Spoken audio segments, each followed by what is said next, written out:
Hello everyone, নতুন একটা update নিয়ে আসলাম। ২০২৬ সালের ৩১ জানুয়ারির পর থেকে বাংলাদেশে আর কোনো ধরনের পেপার বেসড আইএলটিএস অনুষ্ঠিত হবে না। অর্থাৎ পহেলা ফেব্রুয়ারি থেকে বাংলাদেশে যত আইএলটিএস পরীক্ষা হবে সব কম্পিউটার বেসড হবে। কেমব্রিজ অথরিটি রিসেন্টলি এই সিদ্ধান্তটি জানিয়েছে।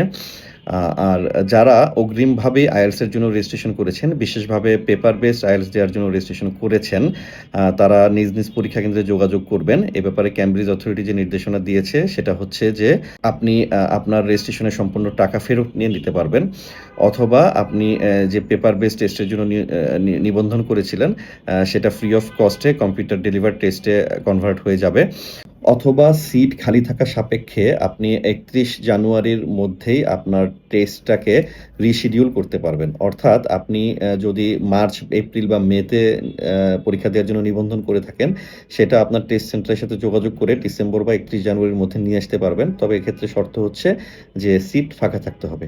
ধন্যবাদ সবাইকে।